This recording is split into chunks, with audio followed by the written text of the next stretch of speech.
Welcome to our channel. இன்னைக்கு நாம ஒரு சூப்பரான சம்மர் ஸ்பெஷல் ரெசிபி தான் பார்க்க போகிறோம். பலாப்பழம் சீசன் வந்துருச்சு. ஸோ இந்த பலாப்பழமும் தேங்காய் பாலையும் வச்சு ஒரு சூப்பரான புட்டிங் எப்படி செய்யறதுன்னு தான் பார்க்க போகிறோம். ஃபஸ்ட்டு நான் சைனா கிராஸ் எடுத்திருக்கேன். இது இப்போல்லாம் பிளெயின் ஃப்ளேவர் இல்லாமல் நிறைய ஃப்ளேவர்ட்லேயும் கிடைக்கிது. உங்ககிட்ட எது கிடைக்குதோ நீங்கள் அது யூஸ் பண்ணிக்கலாம். இது இல்லைனா நீங்கள் ஜெலட்டின் கூட யூஸ் பண்ணலாம். நான் இன்னைக்கு பிளெயின் சைனா கிராஸ் தான் எடுத்திருக்கேன். அதுவும் இந்த மாதிரி ஷீட் மாதிரி இருக்கும். உங்களுக்கு ஸ்ட்ரைப்ஸாக கிடைச்சிருக்கு, அப்படி இல்லைனா பவுடர்ட் ஃபார்மில் இருந்தால் எது வேணாலும் யூஸ் பண்ணிக்கோங்க. இப்போ இந்த மாதிரி இதை கட் பண்ணிவிட்டு இதில் கொஞ்சம் தண்ணி சேர்த்து ஒரு 20 நிமிஷம் ஊற வச்சுக்கலாம். அடுத்து பார்த்திங்கன்னா நம்ம பலாப்பழம் எடுத்திருக்கோம். கிட்டத்தட்ட 20 சொல அளவுக்கு எடுத்திருக்கேன். இது எல்லாத்தையும் ஒரு மிக்சியில் சேர்த்துட்டு தண்ணி எதுவுமே சேர்க்காம இதை நம்ம அரைச்சி எடுத்துக்க போகிறோம். பாருங்கள், இந்த அளவுக்கு நல்லா திக்காக அரைச்சி எடுத்துக்கோங்க. இப்போ ஒரு 15 நிமிஷத்துக்கு மேலே ஆயிடுச்சு. நம்ம சைனா கிராஸ்லாம் சூப்பராக ஊறிடுச்சு.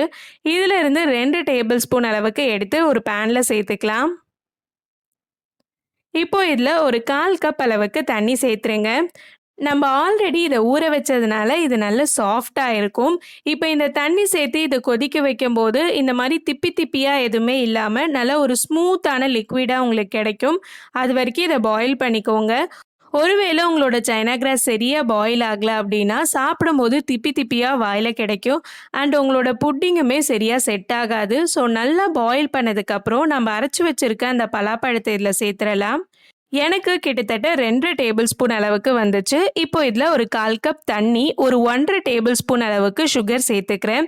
உங்களுடைய பலாப்பழத்தோட ஸ்வீட்னஸை பொறுத்து நீங்கள் சுகர் லெவலை மாற்றிக்கோங்க. இப்போ நல்லா சர்க்கரைலாம் கரையிற வரைக்கும் இதை மிக்ஸ் பண்ணிக்கலாம். நான் இன்னைக்கு டாட் மோல்டு எடுத்திருக்கேன். அண்ட் இந்த மாதிரி சிலிக்கான் கப்பும் எடுத்திருக்கேன்.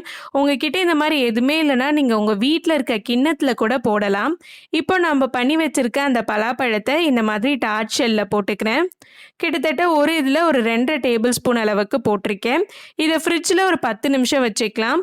அடுத்து நம்ம அந்த கோகனட் லேயர் பண்ணலாம். இதே ப்ராசஸ் தான் திருப்பி ரிப்பீட் பண்ண போகிறோம்.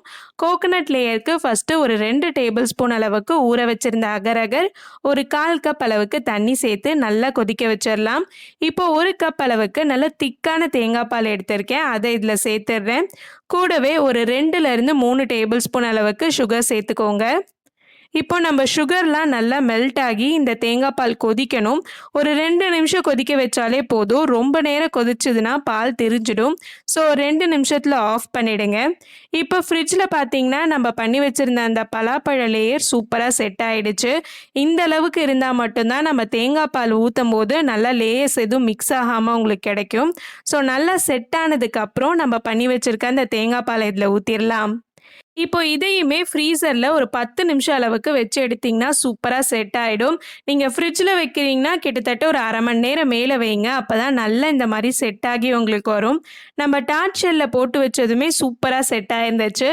பாருங்கள், பர்ஃபெக்டாக அந்த லேயர்ஸ் உங்களுக்கு கிடச்சிருக்கு. அந்த மேலே எல்லோ கலர் அண்ட் கீழே ஒயிட் கலரோடு சேர்த்து பார்க்கும்போது செம்மையாக இருந்துச்சு. டேஸ்ட்டுமே சூப்பராக இருந்தது. ஸோ கண்டிப்பாக இந்த சம்மரில் இந்த ரெசிபி ட்ரை பண்ணி பாருங்கள். இந்த மாதிரி குக் வித் கோமாளி ரெசிபீஸ்லாம் கண்டினியூஸாக பார்க்கணுன்னா மறக்காமல் சேனலுக்கு சப்ஸ்கிரைப் பண்ணிக்கோங்க. பாய் பாய்.